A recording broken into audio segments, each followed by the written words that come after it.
영화제 너하나의 오브 상영과 관객과에 오신 여러분 관객과의 대화에 오신 여러분 환영합니다. 저는 진행을 맡은 영화배우 기자 이은선입니다. 반갑습니다. 오늘 이 자리에는 연출 맡으신 엄하늘 감독님과 경환 역의 신은서 배우님이 자리하셨거든요. 큰 박수로 두 분을 환영해 주시기 바랍니다.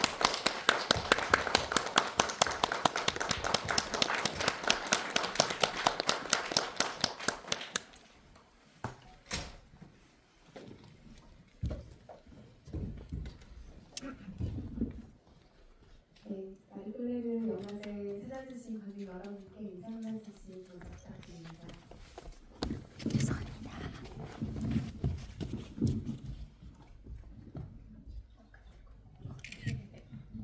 예, 안녕하세요. 저는 영화 너하나의 오븐의 연출을 맡은 엄하늘이라고 합니다. 네, 안녕하세요. 영화 너하나의 오븐에서 경환 역할 맡은 배우 신현서라고 합니다. 안녕하세요. 신현서 배우님이 내일부터 시험이라고 해서 저희가 대기실에서 한참 요즘 수학 과정을 엄청나게 지금 합격으로 뽑으면서 막 얘기하다가 들어왔는데 오늘은 배우의 자세로 그 자리에 앉아 계시죠. 이 영화제에서 여러 번 관객들과 이미 만났고 개봉을 아마 올해 안에 준비 중인 걸로 알고 있는데요. 오랜만에 또 관객과 이번에 두 분 참여하시죠. 그간의 영화제에서의 관객들의 반응들, 영화 상영 때 분위기 이런 거 보셨을 때는 어떤 기분 드셨어요? 영화를 공개하는 건 늘 떨리는 일이니까요. 아무래도 이제 영화제에서 상영할 때 우연히 마주치시면 영화를 잘 봤다고 얘기를 많이들 해주시더라고요. 그래서 오프라인에서는 되게 다들 성명하는데 왓챠나 이런 데는 쉽지 않다는 걸 배우고 있습니다. 글쎄요, 저는 너무 영화제 끝나고 항상 관객분들 만날 때마다 좋은 얘기 많이 해주셨어가지고 항상 감사한 마음으로 되게 보람차다. 우리 팀끼리 너무 열심히 재밌게 찍은 영화였는데 많은 분들이 또 좋아해 주셨던 것 같아서 항상 감사스럽고 행복했습니다. 영화가 모두를 만족시킬 수는 없지만 또 한마디 한마디가 감독에게 기술로 날아가는 법이죠. 개봉 때는 조금 더 좋은 이야기들이 많이 있을 걸로 기대가 되고요.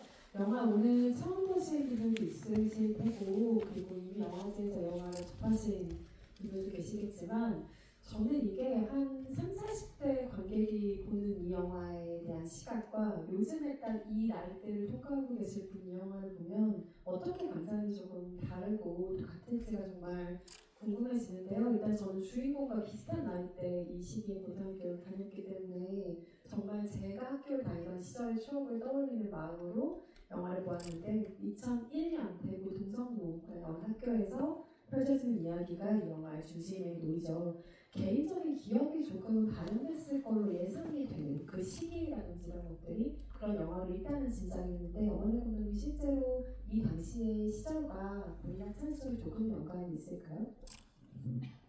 아무래도 제일 연관이 있는 것 중에 하나는 시내를 맨 처음에 2001년에 대구 시내를 처음 가봤어요. 가족들이랑 인파가 너무 많아서 걸어갈 수가 없더라고요. 옛날 운동처럼. 예, 근데 그 당시에도 이제 지하상가가 계약 문제로 서울 메트로랑 이제 소송 내지 투쟁이 있었고 오래된 극장들이 철거되는 시기였거든요. 이제 그런 걸 보면서 여러 가지 생각을 했는데 그런 부분이 영화에 좀 반영이 됐으면 좋겠다는 생각을 해서 그런 생각으로 영화 작업을 했습니다. 실제로 영화 속의 시기와 같은 시기에 그곳을 방문했던 개인적인 인상 같은 것들이 조금 반영된 작품으로 일단은 이해를 했고요.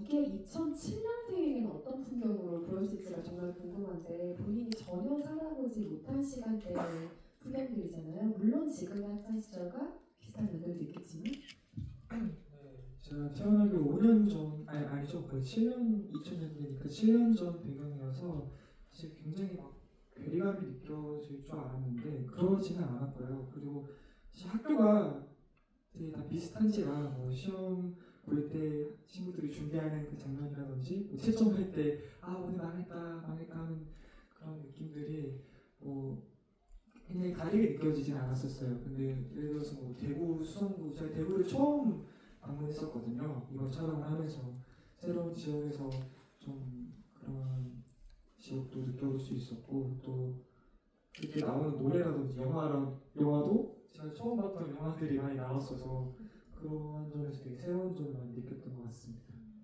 안 그래도 여기 문화적인 코드가 많이 나오잖아요. 그 당시를 간파했던 뭐 사회적인 이슈부터 시작해서 엽기적인 그녀 같은 동시대 히트작들도 많이 등장을 하고 또 중심에 놓이는 일본 음악, 문화 이런 것들도 있고 그 중에 가장 신선하게 다가왔던 문화적인 혜택, 문화적인 장치는 무엇이었어요?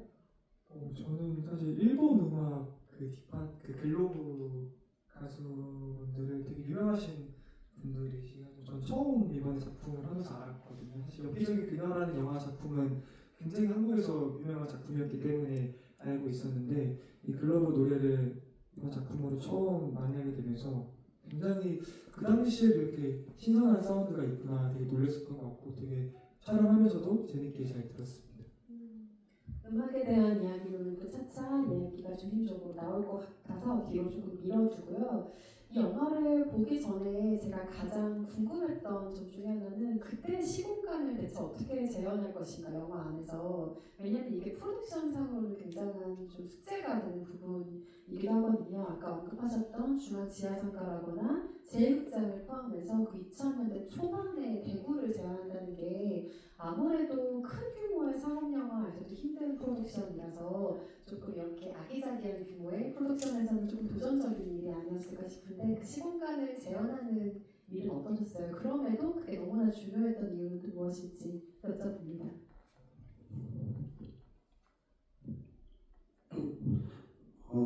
이제 2001년에 대구를 재현하려고 할 때 당연히 이제 예산이나 규모도 그렇고 어려움이 많았었는데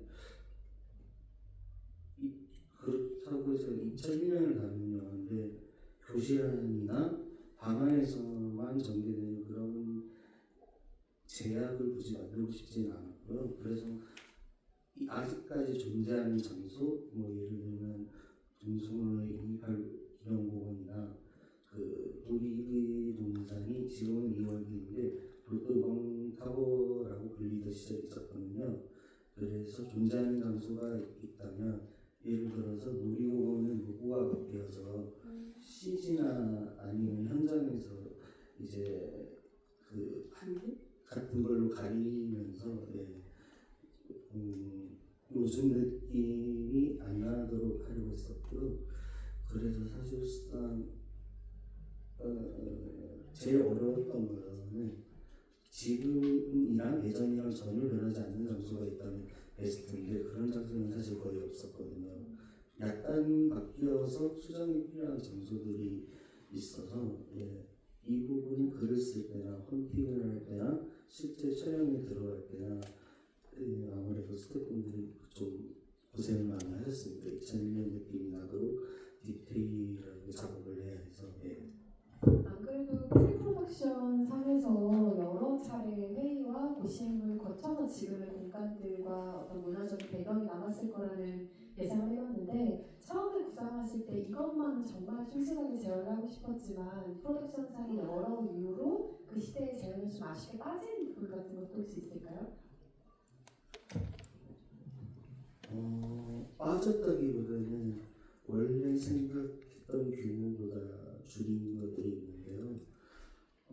두 가지가 생각이 나는데 하나는 제1극장 이제 간판과 그림 포스터와 낡은 건물을 아무래도 여기 CG가 들어갔는데 합성이 좀 용이하도록 넓지 않은 사이즈로 촬영을 했었거든요. 그 부분이 생각이 나긴 하는데 사실 그거보다 이제 마지막에 눈이 내리는데 계단에서 이야기하는 대목에서 넓은 샷을 뒷모습 샷으로만 찍었어요. 근데 한번 넓은 샷을 이제 가만히 망설이다가 운동장이 재민이 잘 안 보이지만 터벅터벅 걸어가는 그런 장면을 구현하고 싶었는데 아예 이제 실제로 폰티그린 과정에서 지웠어요. 그냥 이건 어려울 것 같다고.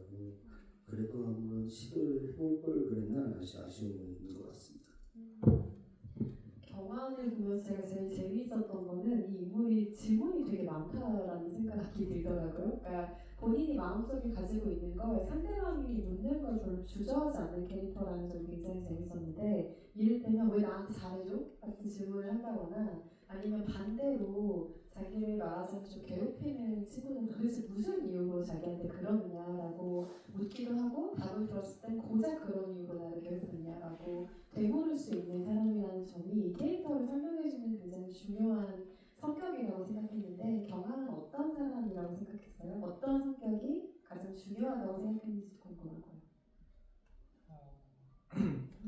되게 저한테 질문해 주신 것 같이 경환이가 언뜻 보기엔 굉장히 약하고 소심한 인물처럼 보이지만 굉장히 강한 아이거든요. 내면적으로도 그렇고 경환이의 그런 지금 내부 상황들이 되게 고등학생 남자 아이가 좀 견디기 쉽지 않은 상황들이 굉장히 수차례 있는데 그럼에도 무너지지 않고 계속 본인이 좋아하는 것을 계속 한단 말이에요.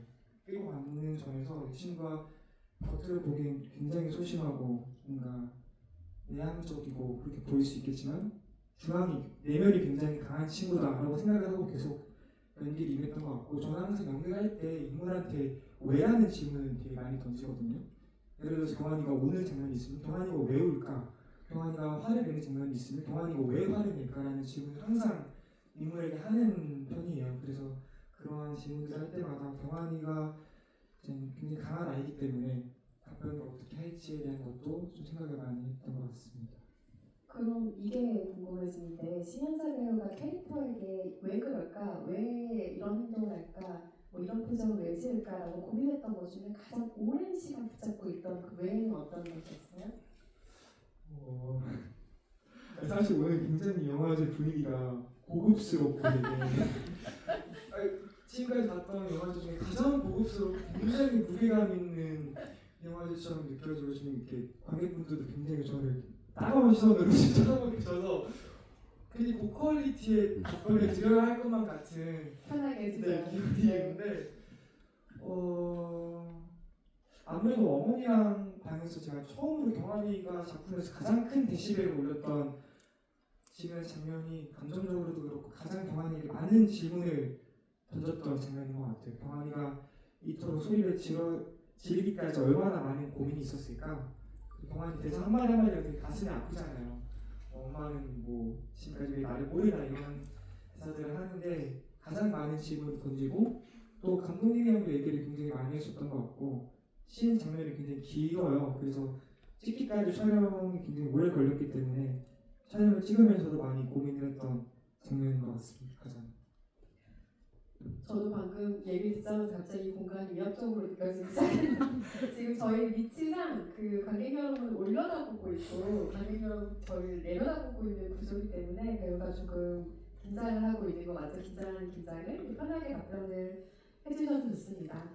노래로 마음이 통하는 이야기, 혹은 노래로 누군가의 마음을 알아차리는 이야기라고 이 너와 나의 오픈을 아주 짧게 축약해서 소개할 수도 있을 것 같은데요. 아무래도 그 노래라는 소재를 떠올리시게 된 건 우리가 어떤 시절을 생각할 때 혹은 어떤 기억을 떠올릴 때 가장 그것을 빠르게 소환하는 장치 중 하나이기 때문이지, 어떻게 그 음악을 매개로 생각하셨는지, 아무래도 제천국제 음악 영화제 영향도 조금은 있을 것 같고요. 감독님께 그 계기를 한번 여쭤보겠습니다. 그냥 이제 처음에 한 2012년 1월쯤에 이제 단편 영화 시나리오로 만들었어요. 그 당시에는 이제 제가 중학생 시절에는 일본 노래가 정식 유통이 안 되는 시기였거든요. 영화상이 2000년처럼. 그래서 약간 뭐랄까 음지에서 음악을 듣는 비밀이 있는 아이들의 이야기를 써봐야겠다라고 생각하고 쓴 게 시나리오였는데, 단편 이걸 수업 수업 시간에 이제 영화 이 수업 시간에 시나리오가 반응이 괜찮으면 저희가 졸업 영화를 찍을 수 있어요. 근데 반응이 안 좋았어요. 그래서 꼭 그래야겠다 하고 내줬는데 그 다음에 2014년에 장편 시나리오 수업이 있어서 참여를 했는데 그때 이제 선생님이 마라톤을 쓰신 윤지호 작가님이셨어요. 근데 제가 말도 안 되는 신호 2개랑 그 말도 안 되는 것도 못 써서 지금 너와의 호흡은 단편을 시놉시스로 급하게 써서 냈는데 이제 선생님이 시놉시스를 읽고는 지겨울 정도로 뻔한 독립영화라고 얘기를 하면서 이걸로 쓰라고 하셨어요. 그렇게 해서 제가 2015년 1월에 처음 이걸 완성했거든요. 왜 얘기를 죄송합니다. 그래서 계기는 일본 음악을 소재로 다루고 싶었기 때문에 선택을 예전에 했었고요. 그리고 시나리오를 쓰다 보니까 제가 선택한 노래들의 가사가 주인공들의 상황이나 심정이랑 맞아 떨어지는 순간이 있고 그리고 또 이제 가사를 따라가다 보니까 갑자기 크게 울림이 있고 시나리오상도 그런 식으로 약간 음악을 들으면서 뭔가 감정을 상상하면서 쓴 부분도 있고 반대로 음악의 가사를 인용해서 쓴 부분도 있어서 서로 작업을 할 때 음악이랑 시나리오가 상호보완적으로 이 영화 작업에서 이루어지지 않았나 생각합니다.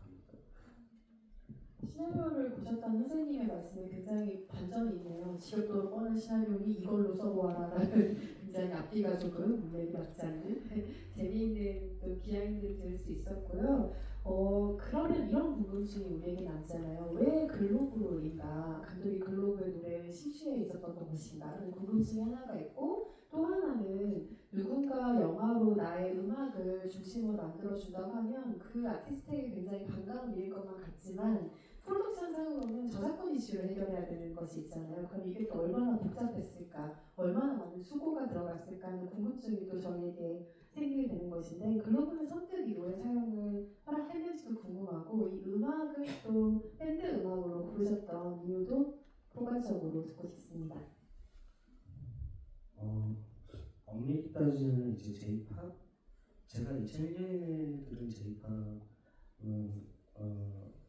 오타데이 그룹 우리나라의 유명한 분들 좀 세대가 달랐어요. 글로브는 사실 90년대 중반에 인기가 많았던 그룹인데 근데 제가 이 시나리오를 써야지라고 결심할 때 글로브의 디파처스에 꽂혀가지고 계속 듣던 시기였어요.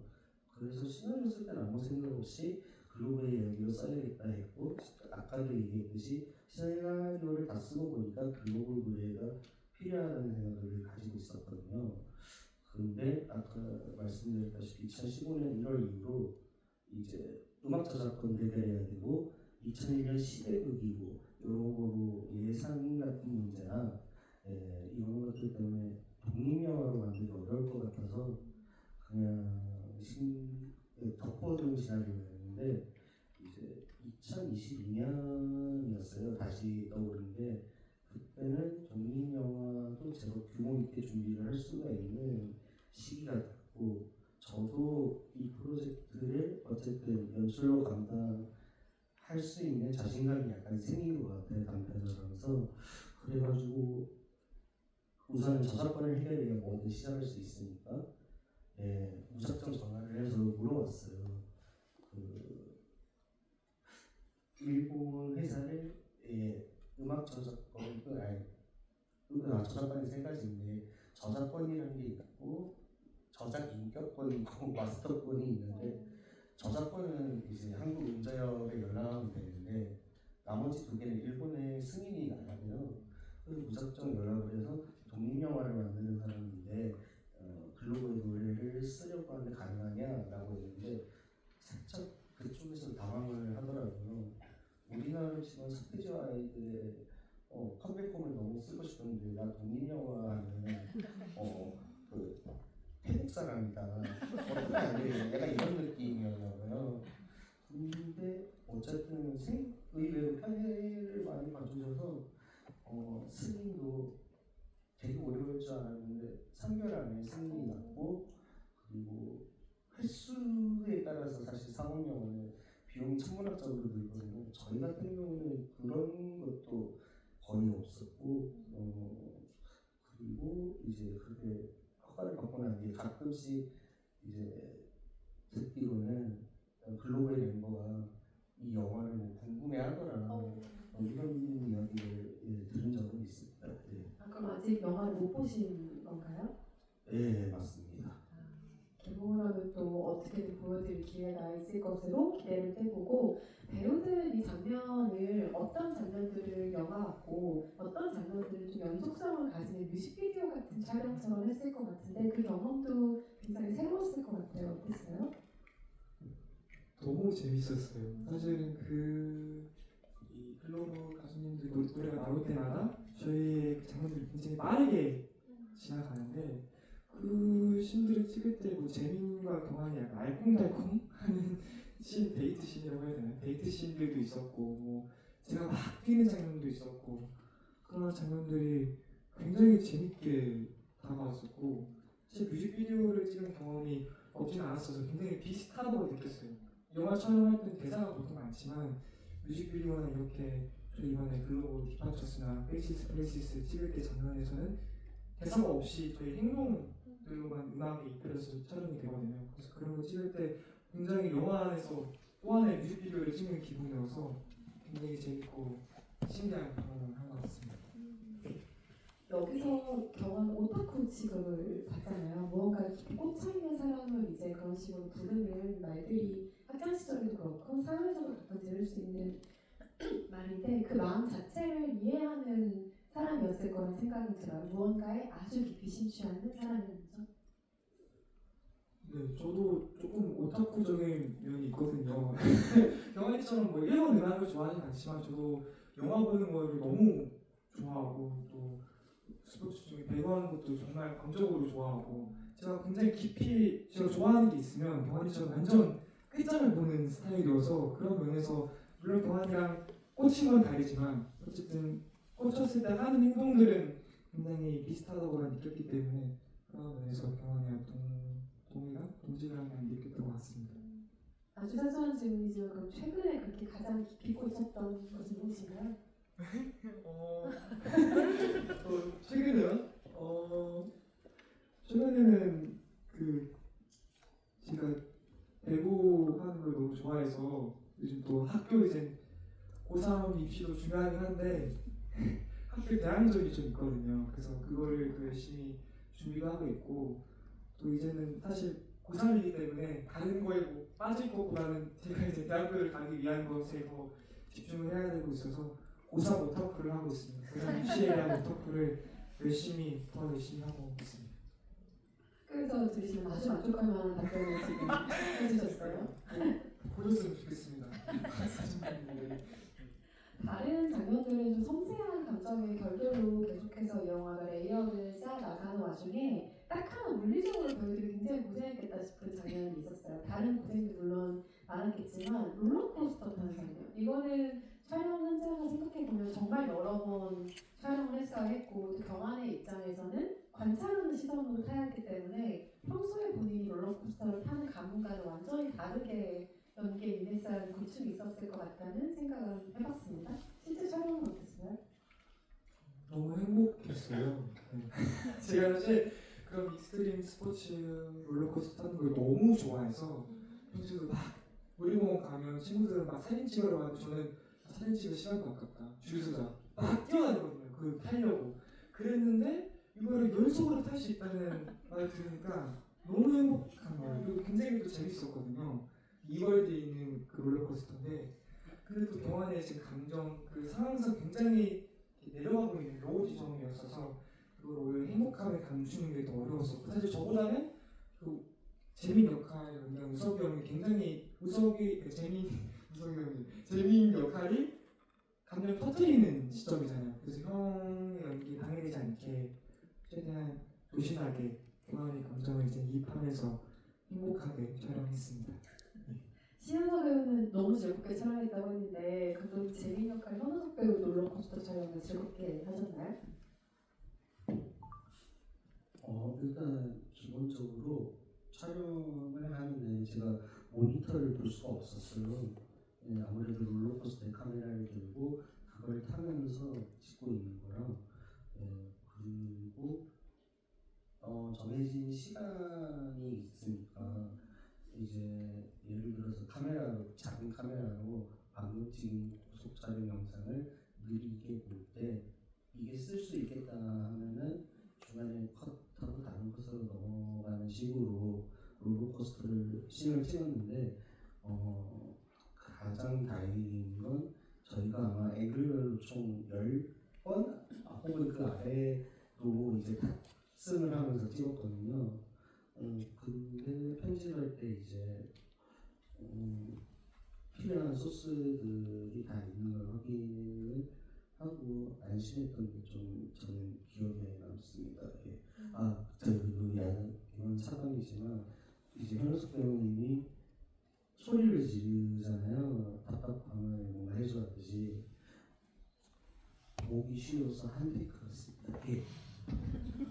여러분 소리를 지르기가 좀 어려우셨겠죠?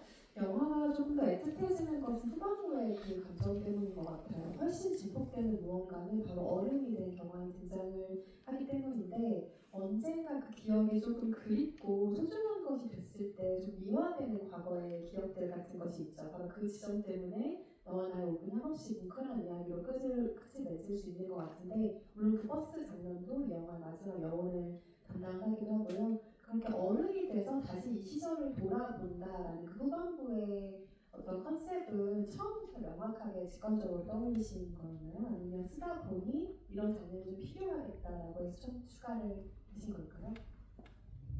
네, 처음 장면에서 이제 간단히 얘기하면은 재민이 남긴 인터넷 흔적을 경환이 발견해서 사이트를 들어가는데 찾을 수 없습니다가 뜨고 경환이 계속 새로 고침을 하는데도 새로 고침을 해도 찾을 수 없습니다 뜨는 게 원래 엔딩이었어요. 그리고 이때는 경환이 20대 한 중반 설정이었는데 제가 만약 20대 중반 때 그런 일을 겪게 되면 전 되게 후회하고 안타까워할 것 같거든요. 근데 지금 시나리오상에선 이제 경환이 40대가 넘었단 말이죠.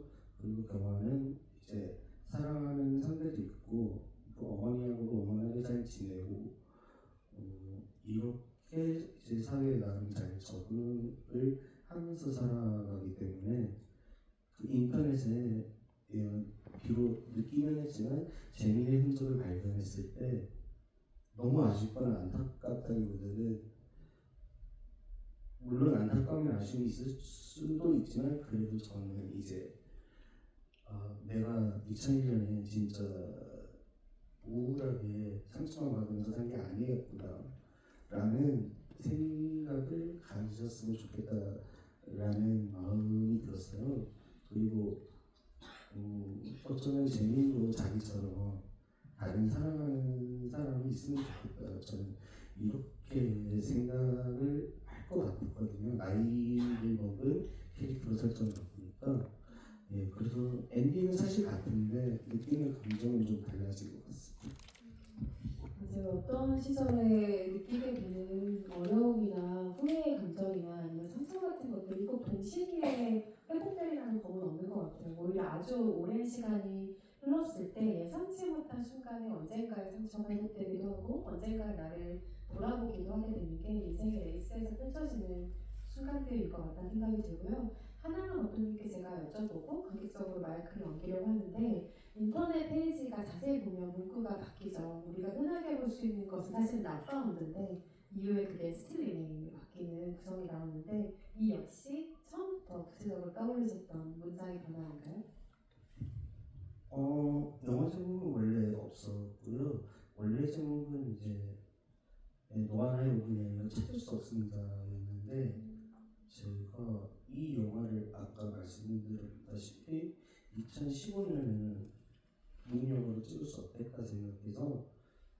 약간 많이 단편으로 추격된 영화를 만들었는데 찾을 수 없습니다라는 제목을 그때 사용을 했거든요. 그래서 이걸 다시 만들어야지 하고 생각한 다음에 제목을 한글 제목을 보시면 이제 노아나의 오금이라는 제목을 붙였고 영어 제목을 개인적으로는 만약에 한글 제목이 있으면 영어 제목을 좀 직역하기보다는 부제 느낌으로 다른 걸 좋아하거든요. 그래서 지난번에 단편 찾을 수 없습니다는 4공사 낙하운데였는데 이번에는 홈페이지를 찾을 수는 없지만 그때 느꼈던 감성이 여전히 존재한다라는 약간 비유적인 느낌으로 404 스틸 리메인이라는 영제를 붙였습니다. 네, 관객석에서 질문 있으신 분 손 들어주시면 마이크 전달드립니다. 뒤쪽에 손 드신 관객분께 마이크 전달드립니다.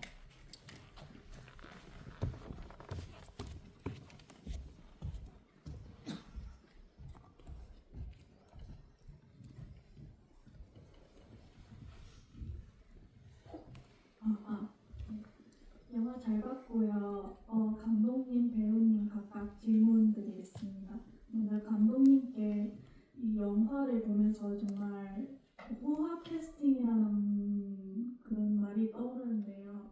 주저할 할 것 없이 다양한 배우들이 나와서 좋은 연기를 펼치셨는데 그것에 대한 캐스팅 비하인드가 궁금하고요.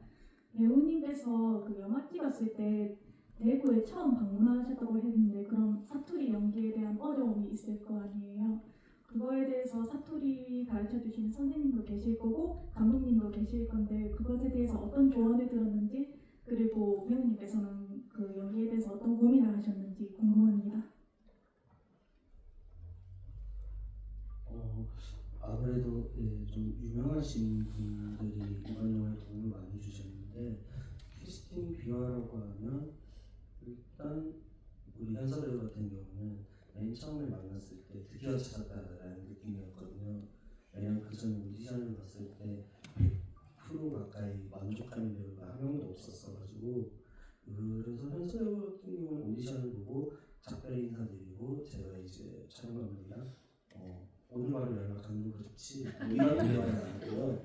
그래서 일부러 하루 이틀 좀 뜸을 들이다 연락을 했어요. 그리고 이제 이 얘기는 재밌는 역할의 현석 배우님 같은 경우는 시사회장에서 이제 빅스립 영화 시사회장에서 인사드리고 영화를 봤는데 영화에서 일진양 가출팬의 두목 느낌으로 나오거든요. 근데 영화가 끝나고 이제 영화만 봤을 때 거친 느낌의 그런 연기를 많이 하는 배우분인가 보다 했는데 용산역 광장에 보면 흡연구역이 있잖아요. 그런데 거기에 이제 우석 배우님과 그 우석 배우님 매니저처럼 보이는 분이 계세요. 근데 저는 이제 우석 씨가 담배를 피시나 보다 이 생각을 했는데 매니저분이 짐 가방과 옷을 맡기고 들어가는 거예요. 우석 씨는 가방 들고 있고 매니저가 담배 펴서 기다리고 있더라고요. 그 모습이 뭔가 영화랑은 상반된 멍뭉이가 있다? 이 생각을 해서 그 다음날에 시나리오를 보냈고요. 우석 씨가 꼭 정정해 달라고 했던 게 매니저가 아니라 그날 도와주러 온 친구였다고 합니다. 그 외에는 마지막으로 이동희 선생님 같은 경우는 제가 영화 독립영화 한 편에 출연을 했는데 단역으로 그때 이동희 선생님은 제가 좀 특이해 보였나 봐요. 그래서 그 뒤로 뭔가 뭐라고 해야 될까 친분을 좀 쌓기도 하고 제가 만든 단편 영화도 보시고 그리고 이번에 노하나의 오븐을 쓰고 난 다음에 제천에서 제가 제작 지원을 받았거든요. 그 이야기 듣고 시나리오를 볼 수 있냐 해서 보내드렸는데 읽자마자 선뜻 출연을 해주시겠다고 노벨은 뒤로 말씀을 해주셔서 그래서 감사하게 같이 작업을 할 수가 있었습니다. 아마 현석 배우에게도 그날 당장 시나리오를 보내고 싶었는데 오늘 보내면 좀 그렇지 않은 생각에 보내지 않았을까 싶고 사투리 연기에 대한 질문도 주셨어요. 사투리 말하기 전에 제가 좀 감독님한테 해명할 게 있는 게 해명이 아니라 말씀드리고 싶은 게 있는 관객분들에게 감독님은 저를 이제 딱 오디션에서 보자마자 100%라고 하셨다고 했는데 저는 이제 감독님이 굉장히 포커 페이스세요. 굉장히. 그러니까 촬영하면서 알게 된 건데 표정 변화가 많이 없으세요. 저는 처음에 딱 오디션 갔는데 감독님을 처음 봤으니까 보통 이제 오디션에 가면 저한테 좀 마음에 드신 것 같은데 되게 많이 웃으신다든지 좀 이러한 그런 리액션이 감독님이 계속 이렇게 보셔서 아 내가 조금 내 연기가 좀 별로였나? 마음이 좀 안 들으셨나? 그래서 끝나고 아버지한테 아 감독님이 딱 기다려봐 안 좋아하시는 것 같아. 나 최선을 다했지만 이번에는 조금 아닌 것 같아 라고 했는데 이제 전화가 오셔서 되게 놀랬던 기억이 있었고 사투리는 걔가 선생님이세요. 저희 선생님 감독님께서 사투리를 다 가르쳐 주셨었고 저는 사실 처음에 사투리를 생각했을 때 약간 이게 뭐라고 하는데 약간 이런 식으로 약간 이런 되게 억양이 깊은 되게 조폭 같은 사투리인 줄 알고 근데 이거를 경환이 같이 스테이션한 캐릭터가 뭐라고 하는데 이런 식으로 하는 게 이게 맞나 싶어서 고민을 굉장히 많이 했었어요. 근데 감독님께서 안서씨 그거 아니라고 딱 말해주셨어가지고 감독님이랑 경환이가 쓸 법한 경환이 좀 섬세하고 되게 그러한 남자아이가 쓸 법한 사투리를 찾으려고 그런 톤을 찾으려고 많이 노력했었고 우석이 형이랑 항상 감독님 앞에서 사투리로 씨름을 하다시피 많이 노력했던 것 같습니다.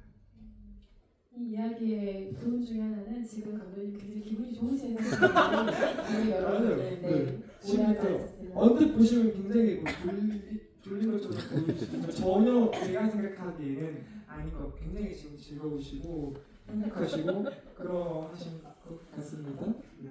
저는 그 캐스팅 때 보면 웃었어요. 아 진짜 이게 저는 진짜 이게 좀 시간이 얼마나 남았는지 모르겠지만 보통 느낌이 있잖아요. 아 뭔가 이 내 앞에 있으신 분이 나를 뭔가 좋아해 주신 것 같고 나를 원하시는 것 같고 근데 그런 느낌이 아니라 굉장히 시니컬하시고 약간 표정이 이 친구 뭐지 하는 표정을 계속 저한테 해주셔가지고 아 진짜 되게 많이 떨리고 그랬었던 기억이 나는데 지금 좋다고 해주시니까 기분이 좋습니다.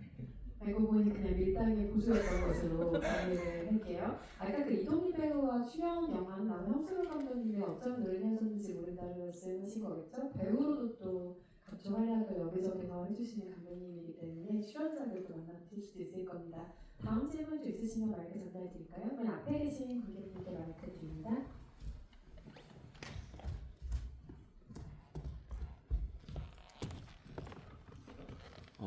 저는 그 로비 무대 인사에서 엄하늘 배우님한테 미남 배우 엄하늘이라고 했다가 간택을 돼서 선물도 받고 그 다음에 그 셀카도 찍었는데 그때도 상당히 좀 무뚝뚝한 표정이라서 저도 오해를 했었는데 남자 분이라서 그렇게 그러니까 그때도 많이 기뻤었구나 그런 오해를 좀 풀었고요.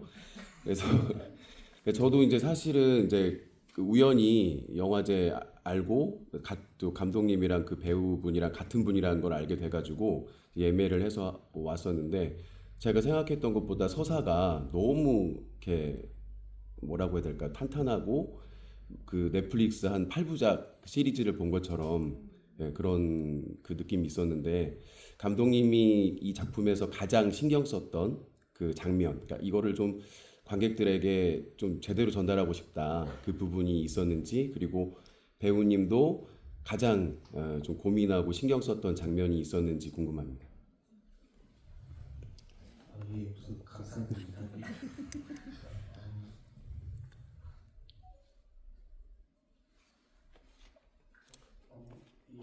이게 좀 어려운 게 신경을 많이 쓰고 그게 제대로 구현된 장면 중에 하나를 꼽기가 살짝 어려운 것 같아서 그냥 지금 당장 생각나는 걸 말한다면 결국에 이제 경환이가 눈이 올 때 운동장으로 달려가고 버스에서 헤어질 때 눈이 내리는 장면들이 그래도 좀 구현이 어느 정도 된 것 같아서 다행이라는 생각을 많이 하고 합니다. 예.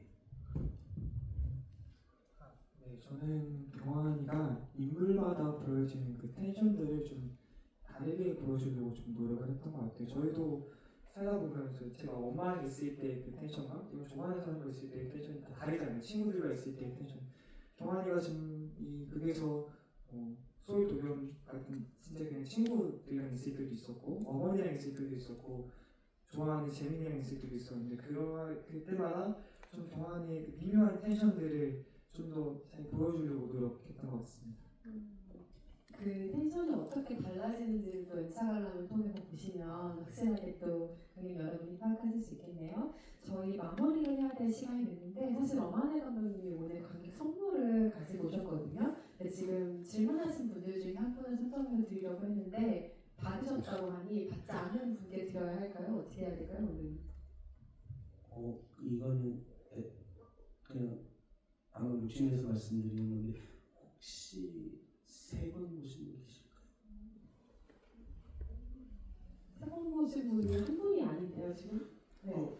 그러면은 진짜 먼저 드신 것 같아서 네. 선물을 준비했는데 3번 보셨으면 아실 것 같은데 항상 무대를 만날 때마다 선물을 준비해 오신대요. 오늘도 어떤 선물인지 소개. 오늘 현우석 배우님 못 오셔서 우석 배우님하고 현서 배우님 사인을 담은 글로 CD를 가져왔습니다. 이따가 혹시 괜찮으시면 해서 받아주시면 감사하겠습니다. 저희가 아까 밖에서 CD 선물을 드렸는데 CD 플레이어가 없으면 어떡하지? 내가 걱정을 했는데 어떻게든 꼭 들어주셨으면 좋겠습니다. 오늘 마리클레어 영화제에서 너와 나의 5분 상영하고 관객과의 대화까지 가지셨는데요. 오늘 관객 여러분께 끝인사 한 말씀씩 해주시고 자리 마무리하도록 하겠습니다. 일단은 방금 전에 3번 보신 분 하셨고 생각보다 많아서 놀랍고 감사드리고요. 지금 저희가 약간 차분하게 올해 하반기에는 개봉을 하기 노력 중인데 무사히 잘 개봉할 수 있으면 좋겠고 그때도 많이들 관람해 주시면 진심으로 감사하겠습니다. 감사합니다. 네, 이렇게 황금 같은 주말에 용산 아이파크까지 와주셔서 정말 감사드리고요. 저희가 개봉을 하게 된다면 독립영화다 보니까 생각나는 개수나 그런 것이 조금 적을 수 있겠지만 여러분들이 많이 입소문 내주시면 점점 더 많은 분들이 이 영화를 만날 수 있으니까요. 잘 부탁드립니다. 너무 감사합니다. 네, 개봉 때까지도 또 많은 성원 보내주시기 바라겠고요. 신은서 배우님은 시험 잘 보시고 네, 내일부터 치는 시험이 무사히 통과되길 바랍니다. 마리클레어 영화제 함께 해주셔서 감사합니다.